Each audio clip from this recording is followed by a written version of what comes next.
परंतु अब मोदी जी को जाना है चाइना के अंदर एससीओ समिट के लिए, और वहीं पे दूसरी ओर चाइना भी वेट कर रहा है कि कब मोदी जी आए और उन पे हम फूल बरसाएं। मतलब दुश्मन वेट कर रहा है कि कब हम दोस्त बन जाएं, क्योंकि देश प्यार से मान गए तो ठीक है, वरना उन्हें धमकियां दी जाएंगी जंग के लिए, जैसे रशिया के लिए किया है अमेरिका ने। यार देखो, ये हम सब जानते हैं कि अमेरिका की इकोनॉमी भारत से बहुत ज्यादा आगे है, परंतु यहाँ पे सोचने वाली बात ये है कि अमेरिका फिर भी ऐसे भिखारियों की तरह बिहेव क्यों कर रहा है। मतलब अमेरिका का सीधा है कि साम दाम दंड भेद, जैसे मर्जी हो सामने वाले देश को झुका लो और अमेरिका के अंदर इन्वेस्टमेंट करो, क्योंकि मेक इन अमेरिका बनाना है।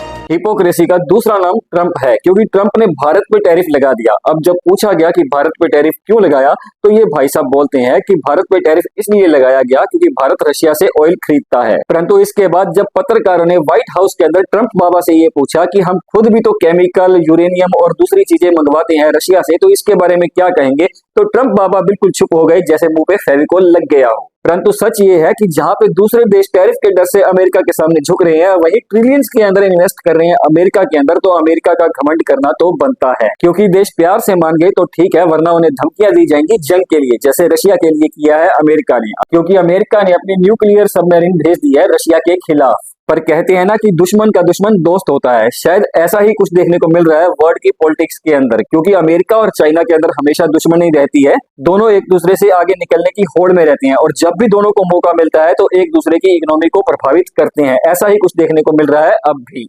तो अब चाइना भारत के लिए मोहब्बत के पैगाम भेज रहा है, पर यहाँ पे एक बात ध्यान रखने वाली है कि जब गलवान घाटी के अंदर झड़प हुई थी दोनों सेनाओं के बीच में, तब से भारत ने तलाक दे रखा है चाइना को, मतलब हर तरह से रिश्ते पे पाबंदी लगा रखी है। परंतु अब मोदी जी को जाना है चाइना के अंदर एससीओ समिट के लिए, और वहीं पे दूसरी ओर चाइना भी वेट कर रहा है कि कब मोदी जी आए और उन पे हम फूल बरसाएं। मतलब दुश्मन वेट कर रहा है कि कब हम दोस्त बन जाएं। यार देखो, ये हम सब जानते हैं कि अमेरिका की इकोनॉमी भारत से बहुत ज्यादा आगे है, परंतु यहाँ पे सोचने वाली बात ये है कि अमेरिका फिर भी ऐसे भिखारियों की तरह बिहेव क्यों कर रहा है। तो इसका उत्तर है, बिहेव करना ही पड़ेगा, क्योंकि अमेरिका के ऊपर $36 ट्रिलियन का कर्जा है, और इस कर्जे को खत्म करने के लिए और दुनिया में अपनी साख बनाने के लिए ट्रंप ने चला है ये नया दाव कि जो देश भी सामने आ जाए उस पर टैरिफ लगा दो। मतलब जो देश अमेरिका के अंदर इंपोर्ट करता है उस पर टैरिफ लगेगा ही लगेगा। फिर ये मायने नहीं रखता है कि सामने दोस्त है या दुश्मन देश, और अगर सामने वाला देश टैरिफ देने के लिए मान जाए तो ठीक, वरना उसके साथ कोई ऐसी डील करो कि सामने वाला झुकने पे मजबूर हो जाए। और ऐसी ही कुछ डील की अमेरिका ने ईयू के साथ, क्योंकि सबसे पहले तो अमेरिका ने 50% टैरिफ लगा दिया ईयू के ऊपर। तो जब ईयू ने देखा कि टैरिफ बहुत ज्यादा है, तो नेचुरल गैस की $750 बिलियन की डील कर ली अमेरिका के साथ, और वहीं पे फिर टैरिफ कम कर दिया गया और टैरिफ घटा के 15% कर दिया गया। मतलब अमेरिका का सीधा है कि साम दाम दंड भेद, जैसे मर्जी हो सामने वाले देश को झुका लो और अमेरिका के अंदर इन्वेस्टमेंट करो, क्योंकि मेक इन अमेरिका बनाना है। और same as it is America ने जापान के साथ भी किया, और बदले में मिली $550 बिलियन की इन्वेस्टमेंट, और वहीं पे दूसरी ओर जापान को मिलता है सिर्फ 15% टैरिफ। और ऐसा ही कुछ किया साउथ कोरिया ने और मलेशिया ने भी अमेरिका के साथ। परंतु यहाँ पे मेन सोचने वाली बात यह है कि अमेरिका से भिखारियों की तरह क्यों लगा हुआ है सभी देशों के सामने। तो उसका उत्तर तो वही है कि अमेरिका पे बहुत ज्यादा कर्जा है, परंतु अगर कर्जा है तो इसका मतलब ये नहीं है कि कुटोरा उठाओ और दूसरे देशों के आगे खड़े हो जाओ। अगर एक मिनट के लिए सोचा जाए कि क्या चीन भी ऐसा करता है दूसरे देशों के खिलाफ, तो उत्तर होगा नहीं। चीन क्या करता है, अपनी इन्वेस्टमेंट दूसरे देशों के अंदर बहुत ज्यादा कर देता है, जो डेवलपिंग कंट्रीज हैं, और छोटे छोटे देशों के अंदर भी अपनी इन्वेस्टमेंट कर देता है। हालांकि वो उसका फायदा कैसे उठाता है वो एक अलग टॉपिक है, परंतु वो ऐसे अमेरिका की तरह कटोरा लेके नहीं जाता। तब ये सवाल उठ के सामने आता है कि दूसरे देश अमेरिका के सामने क्यों झुक रहे हैं, तो उत्तर ये आता है क्योंकि दूसरे देशों को भी पता है कि अमेरिका की इकोनॉमी बहुत ज्यादा अच्छी है, तो इसलिए अगर वो अमेरिका के अंदर इन्वेस्ट करते हैं तो उनकी इकोनॉमी जो है वो भी अच्छी हो जाएगी, इसीलिए वो सभी इसके सामने झुक रहे हैं। अब अगर देखा जाए तो ट्रंप बाबा ने कनाडा पे 35% टैरिफ लगा दिया है, और स्विट्जरलैंड पे 39% टैरिफ लगा दिया है, और भारत पर अभी तक 25% टैरिफ तो लागू हो चुका है, क्योंकि इसके बाद जो एडिशनल टैरिफ लगने वाला है वो भी 25% है। तो ये मान के चल सकते हैं कि जब तक ये वीडियो आपके पास पहुंचेगी तब तक अमेरिका की तरफ से भारत के ऊपर टैरिफ और भी लगाया जा सकता है। और अगर बात की जाए चाइना पे लगे टैरिफ की, तो अमेरिका चाइना पे बहुत ज्यादा टैरिफ लगाने वाला है, और कितने टैरिफ लगाएगा, किस तरह से लगाएगा और कैसे कैसे लगाएगा, ये तो अभी भगवान ही जानता है। मतलब इसका सीधा है कि जो अमेरिका के सामने झुक गया उसको तो मिलेगा कम टैरिफ, और जिसने अमेरिका को आंख दिखाई उसको मिलेगा ज्यादा टैरिफ। परंतु इसके अंदर और कुछ हो ना हो, अमेरिका को बहुत ज्यादा अच्छी डील मिल जाएगी दूसरे देशों से, और बहुत ज्यादा इन्वेस्टमेंट होगी अमेरिका के अंदर। मतलब ये है कि वो अपनी इकोनॉमी तो स्टैंड कर लेगा। ट्रंप के ऐसा करने के पीछे दूसरा कारण निकल के ये आता है कि डॉलर की मार्केट वैल्यू बहुत ज्यादा गिर रही है, वहीं पे चाइना की इकोनॉमी बहुत ज्यादा बूस्ट अप कर रही है। तो सबसे बड़ा डर तो अमेरिका को यही है कि कहीं चीन उसको रिप्लेस ना कर दे। इससे दूसरा फायदा अमेरिका को ये होगा क्योंकि इससे बहुत ज्यादा अच्छी डील मिल रही है अमेरिका को, और अमेरिका के अंदर जॉब्स भी बढ़ेंगी और लोग भी आएंगे काम करने के लिए, जिससे अमेरिका की इकोनॉमी और ज्यादा बढ़ेगी और दूसरे देशों पे प्रभाव भी पड़ेगा अमेरिका का। एक बात और भी है कि अमेरिका के अंदर पहले टैरिफ सिर्फ 4% था, जिसका फायदा दूसरे देश तो उठाते ही उठाते थे, वहां की लोकल कंपनियां भी उठाती थी फायदा। एक्चुअली में अमेरिका की खुद की कंपनीज दूसरे देशों के अंदर अपना प्लांट लगा देती थी और वहीं से अपने प्रोडक्ट जो थी वो मैन्युफैक्चर करती थी, अमेरिका के अंदर इंपोर्ट करती थी। और जब ये प्रोडक्ट अमेरिका के अंदर आते थे तो उसपे सिर्फ 4% टैरिफ लगता था, जिस वजह से उनकी जो प्रोडक्ट की कीमत है वो बहुत ज्यादा अच्छी हो जाती थी। इस वजह से उनको बेनिफिट बहुत ज्यादा मिलता था। परंतु इससे कंपनियां तो बेनिफिट ले लेती थी, परंतु अमेरिका को घाटा पड़ता था क्योंकि उसकी जो फैक्ट्रीज थी, जो कंपनीज थी, वो दूसरे देशों के अंदर जा रही थी। शायद इसी चीज को ट्रंप बाबा समझ चुके हैं, इसीलिए सभी देशों पे टैरिफ लगा रहे हैं और एक ही मकसद के साथ चल रहे हैं कि जो कुछ मर्जी हो अमेरिका को महान बनाना है। और इसके साथ ही एक हिडन फैक्टर निकल के भी सामने आता है जो कि अमेरिका का बहुत बड़ा मास्टर प्लान है, और वो प्लान है वर्ल्ड वॉर का।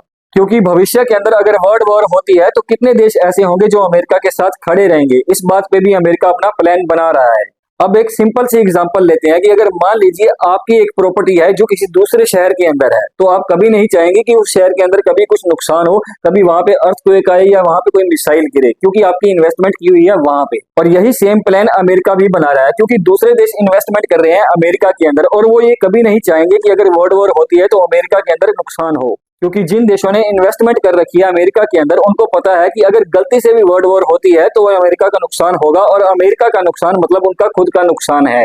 और कोई भी देश ये नहीं चाहेगा कि उसके जो इन्वेस्टमेंट की हुई है वो वेस्ट हो जाए, इसीलिए वो अमेरिका का साथ देना पसंद करेंगे जब वर्ल्ड वॉर होगी तो। चलिए एक सेकंड के लिए ये सोच भी लेते हैं कि दुनिया के जितने भी देश हैं वो सभी के सभी इन्वेस्टमेंट कर देते हैं अमेरिका के अंदर, अपनी फैक्ट्रीज लगा देते हैं, तो क्या इससे सब कुछ सही हो जाएगा? शायद नहीं।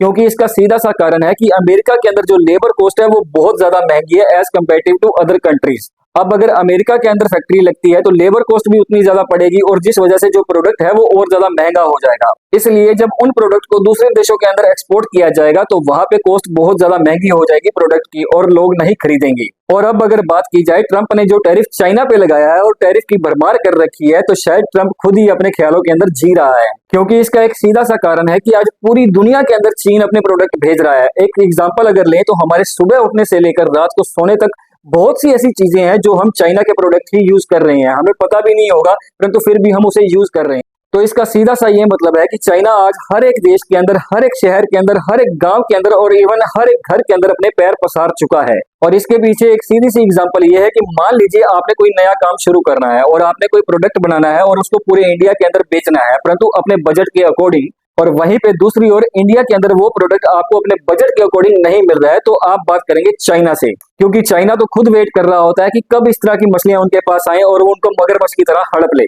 अब जब चाइना सबसे पहले आपसे बात करना शुरू करता है तो आपकी स्पेसिफिकेशन पूछेगा, आपकी रिक्वायरमेंट पूछेगा, आपका बजट पूछेगा, आपके अनुसार ही आपका प्रोडक्ट बना के आपको दिखा देगा। और अगर बात की जाए लैंग्वेज बैरियर की, तो चाइना ने इसके ऊपर बहुत ज्यादा काम किया है। उन्होंने क्या किया है कि पूरी दुनिया के अंदर जितनी भी भाषाएं हैं उन सब के साथ डील करता है उनकी खुद की लैंग्वेज के अंदर, मतलब लैंग्वेज को बैरियर नहीं बनने दिया।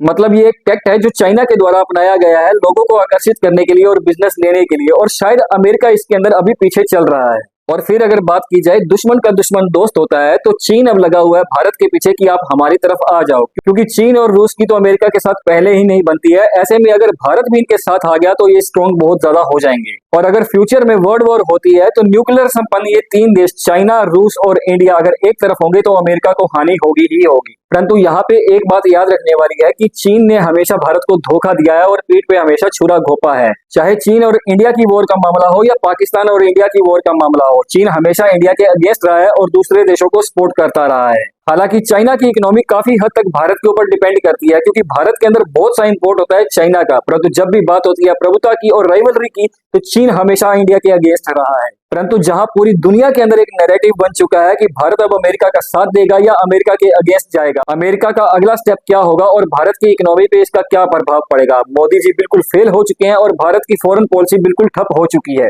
इंडिया का डाउनफॉल शुरू हो चुका है और इंडिया बिल्कुल खत्म होने की कगार पे है। ऐसे बहुत से नेगेटिव नैरेटिव हैं जो पूरी सोशल मीडिया के अंदर और पूरी दुनिया के अंदर चल रहे हैं, परंतु शायद ऐसा कहना अभी ठीक नहीं होगा, क्योंकि अभी तो नेगोशिएशन शुरू हुई है। अभी इसका एंड क्या होगा और कंक्लूजन क्या निकलेगा ये तो बाद में पता चलेगा। परंतु यहाँ पे सोचने वाली बात यह है कि इंडिया अब क्या करेगा अमेरिका के खिलाफ, क्योंकि इंडिया हमेशा से अमेरिका का कहना मानता आया है, जैसे अमेरिका कहता है वैसे कर लेता है। परंतु अब शायद समय आ चुका है उसके सामने खड़ा होने का, क्योंकि अमेरिका ने हमेशा इंडिया के अगेंस्ट ही बात की है। अभी रिसेंट इसकी एग्जांपल देखनी हो तो जब इंडिया और पाकिस्तान की अभी वॉर हुई थी कुछ दिन के लिए, तो अमेरिका ने उसके बाद जेट्स देने शुरू कर दिए पाकिस्तान को और पीठ पे छुरा घोंप दिया इंडिया की। इंडिया जो कि हमेशा अमेरिका का कहना मानता आया है, अब शायद वो समय आ चुका है कि अब वो अमेरिका के सामने खड़ा हो जाए और उसको जवाब दे उसी की भाषा के अंदर। इसके लिए सबसे ज्यादा जरूरी है कि इंपोर्ट कम किया जाए इंडिया के अंदर, जितना भी कुछ है वो इंडिया के अंदर ही बनाया जाए और इंडिया की जो कंपनीज है उन्हीं को डेवलप किया जाए, उन्हीं की फैक्ट्रीज को माल बेचा जाए इंडिया के अंदर। क्योंकि अब जैसे चाइना के अंदर हो रखा है कि चाइना को कोई फर्क नहीं पड़ता है कि अमेरिका उस पर कितना टैरिफ लगा रहा है, क्योंकि चाइना के अंदर हर एक प्रोडक्ट वो बनता है जो उसको जरूरत है। सेम एज इट इज अगर इंडिया के अंदर भी हो जाता है कि इंडिया के अंदर वो सारी चीजें बननी शुरू हो जाए जिसकी इंडिया को जरूरत है,